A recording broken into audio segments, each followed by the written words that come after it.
How about you? I'm like so far it's a little bit of an adjustment. I'd be lying if I said I wasn't like a little bit like nervous or paranoid at the beginning, like everybody else. Right, I had a trip booked to Australia for these next like I was supposed to be there right now. right.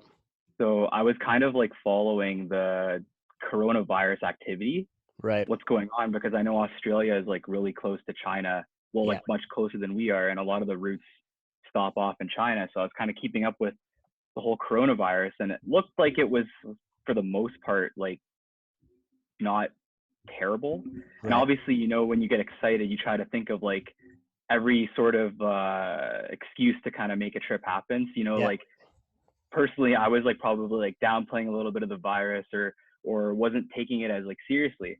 Then Right. when they announced it as a global pandemic, I was actually driving to their office with my dad and I'm hearing all this talk and the whole day I'm like, they just spent like a good hour because we live in Brantford. It took us about an hour to get to Mississauga where our office is. Right. Like, okay, this is like a little weird. So when I got back in the evening, I met up with a friend and we're like watching basketball and we see the whole thing happen with Rudy Gobert who tested positive. And then just all of a sudden it was just like a overwhelming amount of news happening and coming in all at once where I was like, okay, shit's hitting the fan right now and I need to come up with some contingency plans for what's going on here. Yeah, for sure. For sure. It definitely, I think it happened a lot faster than a lot of people anticipated. I think that the health authorities and the media kind of tried to downplay it a little bit before its arrival here. So, and rightfully so, I can understand like that, managing the panic and fear is important. And probably something that they really wanted to take seriously.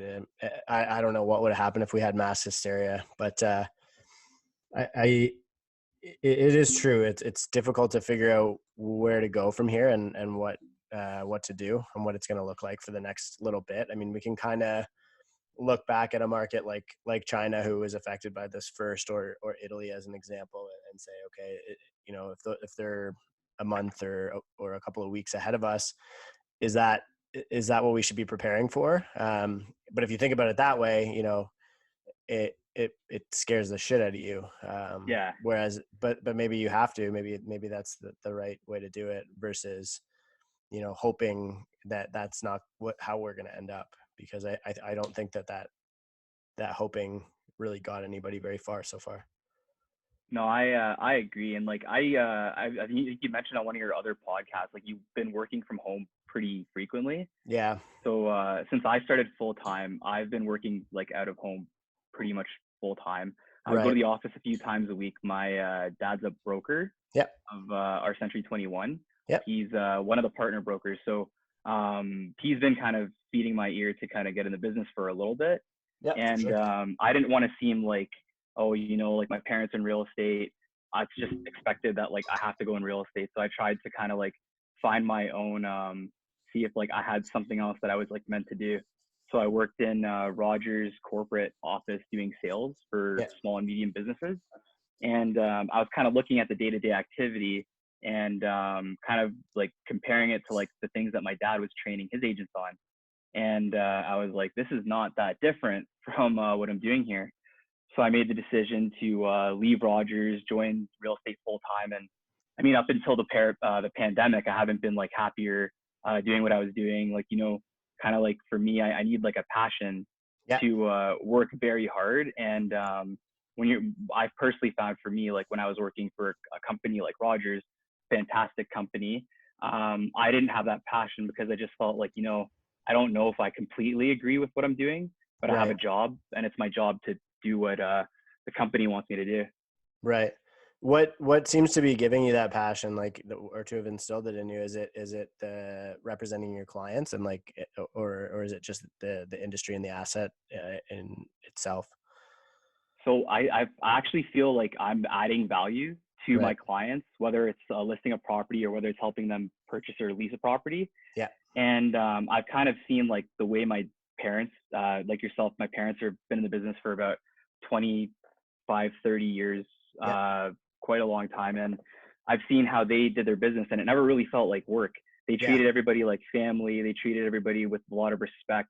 And through that, they've had a successful business. But my dad always taught me like always like, you know, like you can have a sale and you can do like really well in the business, but if you're chasing the sale, you lose the aspect of the people, and the people is what help you kind of flourish. You want to have a good name out there. You want to help them out if they have something in need, and if you can add extra value, you can do that as well too. So he taught me a lot about just sort of being like genuine, Yeah. as opposed to having like a very typical salesman approach. So I kind of approach it like a consultant Yeah. rather than somebody who's a sales guy. Right. For sure. Yeah. Yeah. I mean, I think that's the right way to go about things. And I think if you focus on primarily, adding value, if you make that your objective, then you sort of have to look at, okay, what's the first step in doing that? And the first step is always building a relationship. And once you build a relationship, then you can understand somebody's needs, and then from there you can meet them. And I think I work with and train a lot of agents and people in sales and business development across a couple of different industries. And I find that the people who are afraid to pick up the phone and call somebody are the ones who don't understand the reason that they're doing it, or they think that they're doing it for the wrong reason. They're focused on the check or whatever it is. And that creates that fear, right? If you just want to pick up the phone and call somebody to make their life better, then you're already won, right? And you shouldn't Yeah. have any fear or reluctance to do that. So you said you were working from home a lot prior. What did a typical week look like for you, like, 3 weeks ago or a month ago? And what does it look like now? Yeah, absolutely. So I would say like 3 weeks ago wasn't extremely different in the sense that I was like doing my work from home, but I would wake up in the morning, have your coffee, get up, kind of get your energy, do your meditation, whatever you need to do to kind of get yourself in like you're up and in a productive mode. So from there, I would do some prospecting, which would come in the form of cold calls, emails, online campaigns. Sometimes I would take a little break from that, do a little bit of like training. Like, I'm not sure if you've heard of, well, definitely you've heard of, but like role playing. Yeah. So partnering up with some of the newer agents, kind of bouncing some ideas off of each other, and trying to come up with different strategies for different scenarios. Yeah. So from there, I would take a break, go to the gym, get my mind right, my body right, shower, refreshen up. My afternoons usually consist of showings, Yeah. and a little bit more prospecting. And then I would leave my evenings for any extra paperwork and some family and friends time if I had a little bit of free time in the day. Right. Okay. So in the sense of the difference now compared to 3 weeks ago is I'm not really doing many showings, if any at that. I am still prospecting because you can still prospect at home, obviously. And just kind of keeping up with my existing clientele and making sure they're doing all right. When I'm prospecting, I'm kind of prospecting specific areas around here. So instead of giving them like a pitch, I just want to see if they're all right. Like a lot of people didn't get like toilet paper or even bare necessities. And as like a younger guy myself, I understand like older people are very, very scared of what's going on right now, as well as younger people. And if I can be a little bit of help in that sense of the way, I can start to build some rapport and show my value immediately, as opposed to show them like, oh, this guy's like looking to just like get a sale while the whole world is in panic and crisis. Right. But I did start to kind of get back into my routine after a few days. I was just kind of consumed in the media and keeping up with the numbers. I have a brother and sister in the U.S. who are pharmacists, so they're on the front line. My brother is in New Jersey and my sister's in Connecticut. Right. So really close to New York, where a lot of which is basically almost like the epicenter right now. Yeah. So kind of like keeping up with what's going on over there, seeing the similarities of what's happening over here, and kind of seeing like, okay, like how are we better off here? What are some things that I can pay attention to? What are some things I can kind of foresee happening in the next couple of weeks? But I try not to get too consumed in that, because you get into conspiracies and then you spiral down, and then you're just like, all right, I think I need to change my mind here. Yeah. No, that's the right way to do it. I mean, I think you really just got to focus on what's in front of you and not what's, behind the curtain. Because I think if you do get like, you're right. It's so easy to get distracted by all that stuff. and it can really subtract from your ability to do the right thing when, this is when we need each other the most, right? And I think Yeah. so how has your cold calling changed? Like when you're talking to, when you pick up the phone and make a call, are you doing like a buyer call? Like what you're trying to call basically just to get a listing, and you just say, hey, I have a buyer, or I have a purchaser for a property like Yeah. yours. So most of the time I cold call to obtain a listing. Yep. First, I just ask them, like, like how, like, I usually start off by saying, like, hope you're doing well, which Yep. hasn't changed. Yep. So then that kind of keeps the conversation going a little bit. Before I even go into anything real estate wise, I ask them, like, are you okay? I live just around the corner. I am calling you to let you know that I do work in real estate. But before that, I know, like, your well-being and your health comes first. So I do let them know that, like, I'm a neighbor, I'm Yep. close by. I can be like a helping hand for a little bit more than real estate. Then we start getting into a little bit of the real estate discussion, depending on what the prospect is going through. Yeah. I'll kind of leave some notes and start to build a little bit of rapport. Right. So I have a bit of an email list I've kind of picked up here, Yeah. and I'm trying to start blasting out a couple of emails every couple of weeks Right. to kind of just make sure, like, you're doing well. Here's what's going on, and as soon as some numbers start to come out, kind of show them some of the statistics, what's happening in the market. So have you been monitoring the market? Like I sort of did the same thing. I pivoted. I have a pretty specific strategy of the properties that we look for, just because of the full service nature of the family business and the finance group that I work with. So we're basically looking for like residential properties that we can assemble. So like houses on the main roads in smaller towns in the GTA. And the reason is because a lot of these people have lived in small towns for a while. They are tired of living on a road that's now a high traffic, major arterial road. And most agents in town tell them that their house is worth less money because it's on a main road, whereas I'm probably the only person who can make it worth more money on the main road. And that's because of the undergrad that I did and my network. And then my brother's a landscape architect, so we do a lot of the urban planning support, et cetera. And the finance group that I work with will finance the development. So things work nicely in that respect. But even then, those people, when I'm picking up the phone and speaking with them, now nobody really like is keen. I typically am calling with the purpose because I have a purchaser. I have a couple of different investment groups that I Yep. work with that buy a lot of property on these main roads. They're still looking for opportunistic deals right now. Yep. But I find that on the other end of the phone right now, most of the vendors that I've built relationships with, they just want to know what the hell's going on. So I've sort of Yeah. pivoted my strategy back to, I used to do a lot of market reports, and we sort of offloaded that task to a more administrative task. And I used to put a lot of critical thinking into them. So now I'm sorry, I got my dog growling here. He's That's Charlie, all right. the working from home struggle. But yeah, so I've sort of pivoted to try and become more of a market analyst, and just giving people as much housing data as I can, and gathering and aggregating that information, because that's what I'm being told by them adds value. Is it mostly like, is it almost flipping now where, sorry, I'm going to mute in a second, but is it almost Okay. flipped where people are trying to get information from you rather than vice versa? Yeah. So, like, when I start off with a little bit more, I find, like, a gentle approach. It's more of a conversation rather than a pitch, which I find is a little more natural for me. And I feel like it's a little less, like, robotic. It just, I feel more comfortable in that sense. And people are asking me a lot of questions about the market. Like, are there buyers out there? Like, are people even looking at houses right now? Like, what is going on? Because, like, they are aware, like, interest rates are much lower.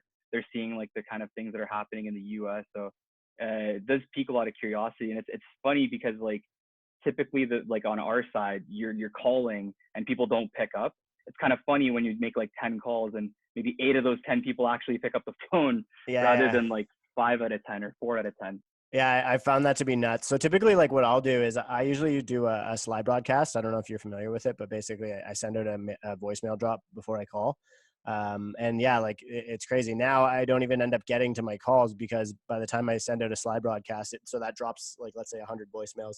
My phone's ringing. Like I sent one out about an hour ago, and I've got, I think, Yeah. 11 missed calls on 100 voicemails. So it's Wow. crazy. Like my prospecting has changed just even just in that marginally. And it's the same thing with developers. Like now that when I'm calling this the demand side, so if I'm calling the people that I want to purchase these properties, they're all working from home, and they're there to answer your call. Like it's not like you have to get through a gatekeeper now. And sometimes I'm Yeah. calling, like I've just spoken with a couple of developers today where, you know, they don't have the infrastructure set up yet to have like offsites and all of this and working from home Yeah. culture. So they're just giving me the owner, the CEO, president's cell phone to call Yeah. them directly, right? Because they don't like they're trying to adapt in real time, Yep. and so it's led to some pretty interesting conversations that I typically probably wouldn't have in a different market. But again, Absolutely. I'm not really. I think I'm in a similar position to you. I'm not really leading with the objective of getting a deal done, because I think that's. I think that it's. I don't know if we're able to properly represent clients right now until we have all the information, and it seems like Yeah. it's best for most people to just adapt a wait and see mentality. Um, what from your perspective, like do you find that most purchasers and vendors are waiting, or are there people out there who are kind of eager because they think that this is an opportunity, or a little bit both?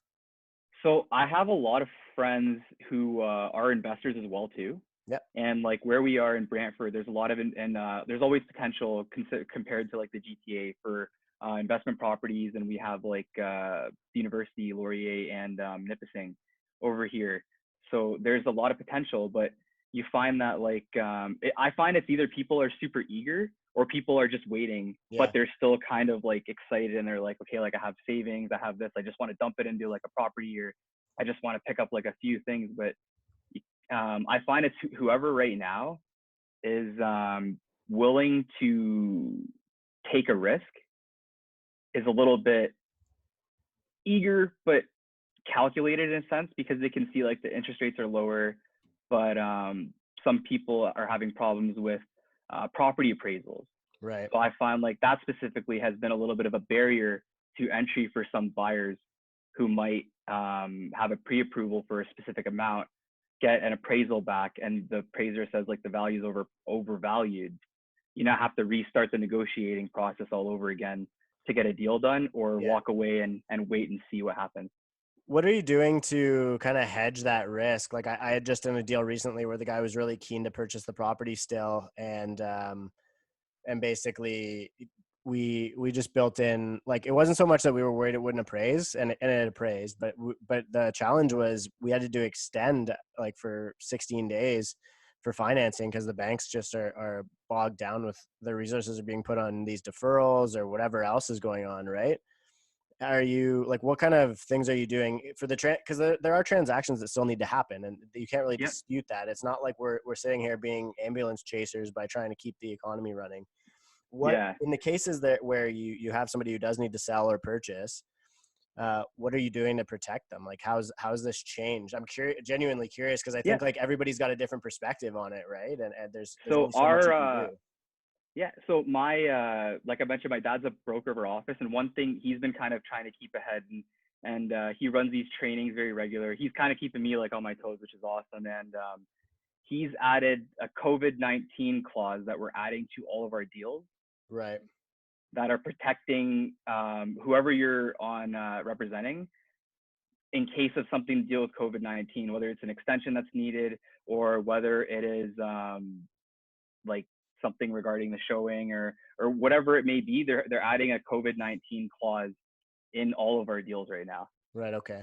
So it's just sort of like a general, almost like a blanket extension kind of thing, basically. If anything happens Yeah. due to that's induced by this black swan in the market, you know, we have the ability to extend for X days. But Yeah. yeah, okay. Most Yeah, definitely. yeah, I It's a think I've very seen that generic one. form. Yeah, no, I've seen it too. But Um, yeah, I mean, people, you got to do it. Like, especially because it's such a long run. Like, real estate's a long run issue, right? You sell a property today, and it closes in 60 days. A lot, as we've learned, a lot can happen in that period of time. Like, it was it yep. was a month ago when, you know, when this whole thing really just started, right? Like the first bank, Yeah. I think the first bank cut was like, yeah, like literally a month ago, the first rate cut, because of the economy being affected by COVID. So, you know, Yep. I think there's a lot of market risk there, on a timeline perspective. Do you do you think things are going to change more than they already have, or are you expecting to see a return to normal? Are you not sure? Like, what are your clients seem to be thinking? So a lot of clients have asked me the same question, Yeah. and for me, unless I have a very like some information or something to back up what I'm saying, I never want to give them like Right. a false lead to like something. So I honestly don't know Right. what's going to happen. I do anticipate that we might have a correctional period Yeah. where if the market drops a bit or something happens with the market Right. there, and depending, obviously this all depends how long this quarantine actually lasts for.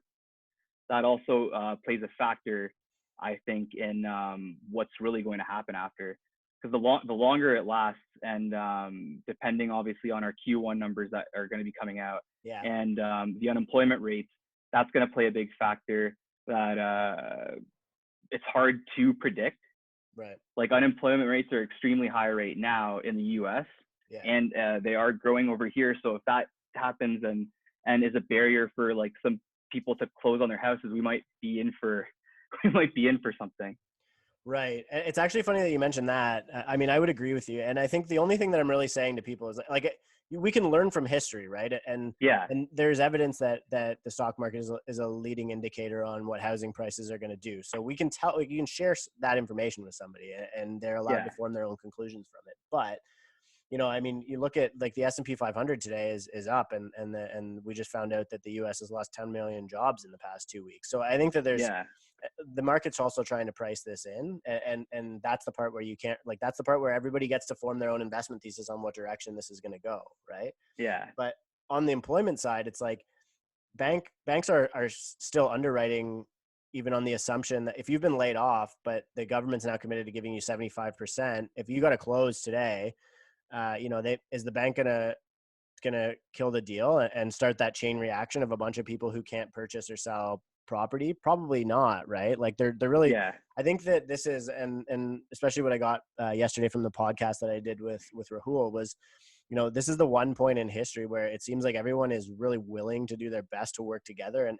I think that is happening in the real estate space as well, right? Lenders are really making concessions to try and make transactions work. Agents are really trying to accommodate to make showings and to show properties and to allow buyers to purchase. And yep, you know, sellers are willing to accept extensions. Like everybody seems like it's actually pretty remarkable to see how much society is really coming together in the respect that like nobody's trying to screw each other, nobody's trying to yeah. capitalize on this, and that's nice. It's actually kind of heartwarming to see that. I hope it doesn't really go away, and I hope that we all remember this when it's all said and done. Oh, absolutely. I agree with you like 100%. I was more so meaning like, let's say if it's like a year from now and Mm-hmm. we're still like slowly getting society back into Yeah. like what's going on. I don't know, because I don't know how long this quarantine will last for either. Yeah. Yeah. I mean, there's like, you're hearing like even a guy like Bill Gates saying today that, that we should impose a mandatory 10-week shutdown. Right. So it's like, or a full lockdown. So, and it's like either this, I don't know, either social distancing works and everything, kind of works out the way that we were hoping it would, or, there's long-term challenges that really occur as a result of this. And there's really no way to forecast how that makes its way into the market. Like, but real estate's, you have to touch it and feel it, really. I mean, Yeah. and so it could really um, complicate the transaction process if we're not able to do that. And eventually, eventually you'll have weeded out all of the people who need to purchase and sell because they're not going to enter the market. Like the people who are still in the market right now are there, but the ones who were thinking about entering are probably not going to enter now. So then eventually there might just be an empty market, and then you get pent up demand, but you also get pent up supply. And depending on Yep. how the price is correct in the meantime there, assuming that we don't see like mass insolvencies or, uh, you know, um, defaults on mortgages or bad debt, which it doesn't seem like the banks really want to take back a lot of these properties, Yeah, that's true. um, then I think we might be okay. But you're right. It's going to be interesting to see how long the impact of this is and how much we can scrape by. Because if economically this ends up going on for years, a year, the way that this is, I mean, that's more akin to a depression than anything else, Yeah, right? I mean, like we can't sit at a non-growth GDP for year over year. It's a scary situation to think about. absolutely. Um, is there any advice that you're giving to clients right now, on how to deal with this, or any advice that you can give to others in the industry on how to get through this? So like just anybody in general, like I try to be as positive as possible. Obviously, in a time like this, it's not very, very easy, but just trying to do things that are like keeping you on your feet or keeping you in a routine. Like if you feel like you're not doing well, like kind of I feel like a little bit of isolation is isolating yourself from some of the media too, because a lot of the media is feeding negativity into you, and when you're seeing like so much negativity, it Yeah. can like cloud up your mind and cloud up your brain. So I'm like a huge sports fan, and this Right. COVID-19 is like killed my hobby, man. Like Yeah. fantasy sports, like sports podcasts. So I had to sort of pivot that because I need to like read some information or keep up to date to like the stock market, like historically what's happened in the economy, like when we've had a depression or a recession, listening to different economists talk about what's how their outlook is on it, and sort of kind of using that to form a little bit of my own opinion. But I would say like advice to any agents maybe specifically is like I can only say what I'm doing, and I'm still a very fairly new agent in the business, although I've like grown up with it around me. Yeah. Um, I can train, I can refine my skills, I can retool myself to still become better and become like the best version of me that I can become. And through that, I'm attending more of my father's like his like trainings, like I mentioned, like role plays. He holds like Zoom meetings where they will go over different like programs. Like last week we had I think about 40 agents on a Zoom call, and the host of the Zoom call streamed how to use Mojo. Nice. So he showed everybody like how to use that, how to take advantage of it. So there's a lot of work that we can still do. That's can keep you productive and help you get better at your craft or your skills. So anybody who's out there and might feel like lost at home, I would encourage you to seek out to become the best version of yourself that you can be. Because as unfortunate as these times are, I 100% believe that you can use this as a great opportunity, because we'll never get this kind of time back again. Right. Yeah, no, I would agree with that for sure. I think that's really, really good advice. And I like, the reality is this is going to pass at some point. We don't know when, but it will. Yeah, And you want to come out better and stronger than you were when you entered. And I think that a lot of people treated it like a vacation for the first little bit. But I think we yeah, all realize that like that it's going to be like this for a while, and you might as well like really learn how to live this way. I think, like you said, like keeping on schedule and stuff like that has been really helpful for me, and just treating every day like a work day still. But also trying my best to enjoy the fact that I am at home and able to spend time with my family, I think is a remarkable opportunity. So trying yeah. to demonstrate my gratitude for that by capitalizing on it is there anything I missed? I know we kind of went off script there, and I tried to get back and cover as many of the questions, but from a business perspective, or is there anything else that you want to add before we wrap up the discussion? I guess I would say like I find like personally, I don't know if it's like the situation that's like going on or just something that's like different, but I find like you have like an increased level of trust for like those who are like close to you. Like I Right. on a daily basis, I stick to a strict routine. I speak to like a few of my close friends just to keep social. Like these video chats are great because Yeah. although we're all isolated, it keeps us connected, that like you're not going through it alone. Like you and I are going through this. Yeah. Your family's going through this. My family's going through this. My neighbors are across the world. My family's going through this. So Yeah. it's encouraging that like it's we're united. Yeah. And I feel like there will be like an increased level of trust heading back when things go back to normal. Like I go to Sobeys on a consistent basis to get groceries. Yeah. It's right by my house, and I know they're like clean, very very clean. And I find just I don't know if it's like chance, but the last 3 times I've gone, I've had the same cashier. Right. You start to build rapport. and then like you don't know like what's going to happen, so you just like, are you okay, your family's okay, oh, you're doing well, it's great to hear. So it's encouraging that you get a little bit of that social, but with an added level of like trust and an increased sense of rapport that's being built. Yeah. It is interesting, and it's also interesting to see that making its way into the business community. Like I've heard of, some of the most hard-ass business people that I've ever met in my life. I just talking about helping people and letting a tenant not pay rent, or trying their best to accommodate a tenant who was just laid off, or trying to not wanting to lay off their employees, so that and trying to keep operations running, but trying to keep everybody safe. Like, it's just crazy to think about it. And it doesn't seem like it's coming from a place of like people trying to build up their ego, or trying to like virtue signal because people are going to remember this in the future. It really feels like genuinely we're all feeling this pain together, and people instantly they get that empathy, and they care about their fellow humans, because like this is the first time historically that I can remember where we've really all been on common ground of like there's something impacting everyone at the same time. And that's where I developed this curiosity around trying to talk to people like yourself and all of the other individuals. Is just, I want to know how this impacts everyone, because that's really the only way that we're going to figure out how to do anything about it.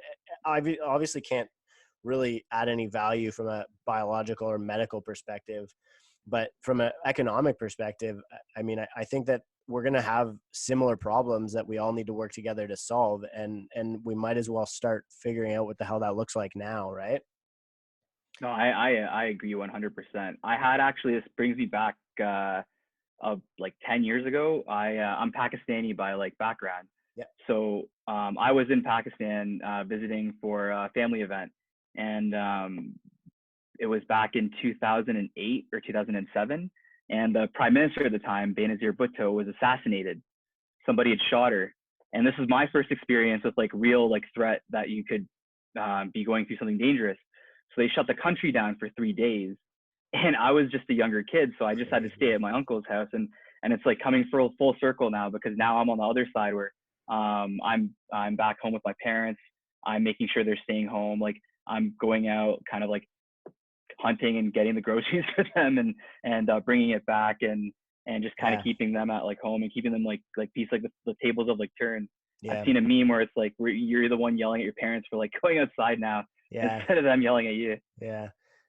It is funny, the interaction with parents right now, because I mean, I was talking to my parents about it yesterday, and my dad's like pretty hard ass, so he doesn't like to show a lot of emotion, or like any sign of weakness. But my mom had mentioned that he was so concerned that my brother and I had to go through this economically, right? Like that, it was such a difficult thing for us to experience in our lives. And I'm like, you guys are going through this too. Like, I mean, just because you're like adults that are further along in their life, you have more time to amass capital and assets and everything. And like, my parents also did a decent job, I like to think, of helping, like making me paranoid enough to prepare for something like this. So, those are like, I just think it's really funny. It's really forced people to show their true colors in such that like we're all really, really doing our best to care about one another. And I think it's easy to look around and see how hard everyone else is trying to make life easier for everyone else. It's been, I mean, if there is a silver lining in something that's so tragic and catastrophic, it really has made the world seem like a much closer place. Oh yeah, like the even like the ozone layer is getting better. Places that are filled with smog are clear. Like, skies are clear. Like, you can see the colors, like when they're showing these places on like TV or on the internet. It's just crazy to see. Like, I've been to like a lot of different places where, when I was like not used to having smog, I walk outside and I'm kind of like taken off. I'm like, whoa, what's that? So just seeing that that's gone is like remarkable, just after a few weeks of isolating. Yeah, it is crazy. Okay. Where can people find you if they want to get in touch, be it to do a real estate deal, or pick your brain on anything, or whatever it might be? Yeah, no problem. So I did the best place you can find me is on Instagram at Mickey Malik, my first and last name, all one word. Stay tuned. I do have quite a bit of marketing material coming out now. Cool. So that's just something to keep busy. Yeah, for sure. And I work pretty frequently in Brantford, Kitchener, uh, Guelph, more so the GTA now. So kind of it's a good opportunity now for me to. I'm stuck in Brantford, so just kind of staying here and Yeah. building my base and How are getting more those markets experience out here performing too. right now? Like I remember they really experienced like almost a jump when the foreign home ownership tax took over the Greater Golden Horseshoe. It seemed like all Yep. that capital just migrated out of the GTA for a period of time.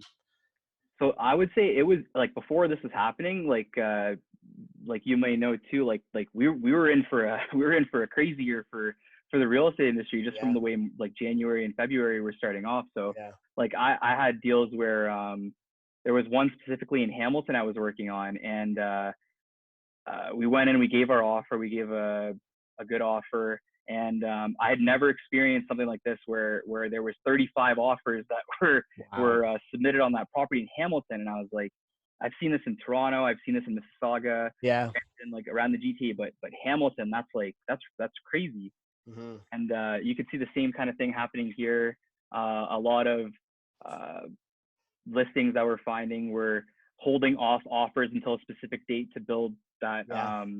excitement, and then not accepting preemptive offers or taking preemptive offers and accepting it. So it's kind of really just like almost like cut the whole tree down and put everything at a halt now.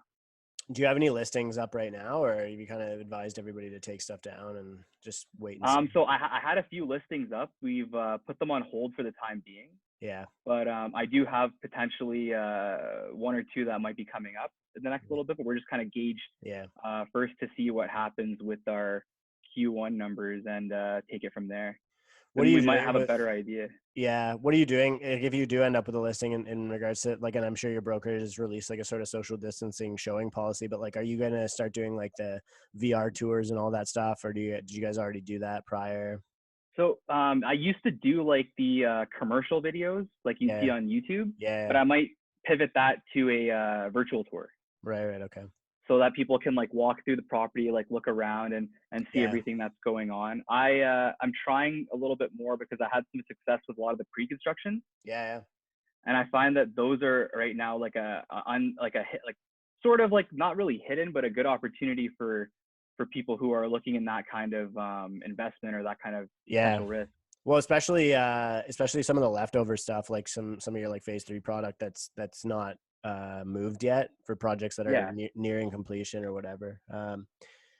Yeah, we're doing like I'll send it to you, but it's a Samsung 360 tour camera, and then we Oh, bought a nice. little cardboard like they're called the Google Cardboard things. Like it's like a Yep. fold up headset. You just pop your phone in the side of it, and you can actually like look around the property. So it's pretty cool. Oh, that's awesome. Yeah, yeah. So that's been nice. We mailed that out to all of our buyers, and we basically just go and preview properties. So we'll go and like take the camera and bring it to properties on the MLS and stuff like that. So that's worked pretty cool. But it'll be interesting to see. I mean, if we see a full lockdown, I guess our business will likely grind to a complete halt. Um, Yeah. it's pretty well at a stop now, anyway, right? Yeah, no, I agree. It's funny because my dad he's our broker manager, and he's very like he takes command, like Yeah, he really expects, like pushes the agents to like make as much as they can and put their best foot forward. So he holds like I'm not sure if you've ever followed like any of the real estate coaching, but yeah, he kind of goes through like that. So he has contacts with like Mike Ferry, and he came and like spoke to our office. So some of these things like affirmation calls in the morning, it's yeah, kind of funny like hearing it now at like 8 in the morning. My dad will be like, I am this, I am that, blah right. blah blah, and I'm like dead tired of the morning. I'm like, I'm pretty tired, man. Like, can't you hold this off until the Yeah, quarantine's done? But yeah, it's encouraging because he's so excited. It's contagious when someone's excited. So for sure. it'll get me excited to do the business too. Yeah, for sure, for sure. Cool, man. Very cool. All right, awesome Um, connecting with you, man. yeah, I did likewise. have a I'll. question. What's that? I had one question for Yeah, you too. I yeah. guess it was like basically, what is something that you think society as a whole will learn from this unprecedented series of events and kind of like never forget? I think that it'll give people a sense of the mortality of not only themselves but of the markets and all of this other stuff. I mean, honestly, like the bull run that we were on, I think gave people a really skewed sense of reality. And I think that especially people from our generation that were just like, wasting their money, and just saddling up debt and assuming that they'll be able to pay it back for the rest of their lives. I think that I I would hope that it'll really give people a sense of perspective that, stonks don't always go up and condos don't always go up, and the world, Yeah. that the economy can't keep expanding forever. And I mean, maybe this is the world trying to show us that, or maybe this is, maybe it would have happened in some other fashion if this hadn't happened. But I hope that people will come out of this with a greater sense of responsibility, not just fiscally and economically, but responsibility to one another. And the realization that, yeah, like, I mean, we're really just a natural organism on this planet right now, and that we have to work together and take that obligation seriously. How about you? How would you answer that question? I would say that I know it's like a pretty heavy question because I I saw like it, man. I love heavy you questions. I'm mentioned that, glad you and I asked. was like, what's a good question that people can like take from this? So I would say I feel like it's gonna, like you mentioned a lot about community and a unity between everybody. Yeah. I feel like there's going to be a greater sense of community. Like right Right. now, everybody's at home and everybody's doing their video chats. Like that's the way to socialize on the weekends. And you start to get closer, even if somebody wasn't that close to you before, they might have been busy. You've Yeah. now refound yourself rebuilding that relationship. So once things do get better, I feel like who you're close with, you'll be even closer with. Yeah. And who you are doing your more sense, like who you're close, you'll be closer with. And you'll see that like there's going to be a new sense of like I think like real appreciation for one another. Yeah, I would agree with that. And just the physical presence of individuals for sure. Yeah, Cool. it'll be nice to see somebody without a screen Yeah. without a screen for once. Yeah. Without a screen, or without having to like stand 6 feet away or be worried, right? Yeah, Yeah. yeah, Okay. for sure. Good, man. Well, I really appreciate your insight. I think it's gonna be valuable to a lot of people, and I appreciate you taking the time and also accommodating the delay that I had as a result of the work from home policy of chasing a dog and a kid around all the time. So, That's all thanks right. again. I appreciate you taking the time and having me on. It's always great to connect, and look forward to staying connected and getting through this together. Yeah, likewise. And we'll have to follow up in a month or so to see Oh, how absolutely. whether or not we were right about some of the things we discussed. Yeah, hopefully I don't put on too much quarantine weight. Yeah, yeah. All right, buddy. All right, take care, man. Yeah. Talk soon. Bye.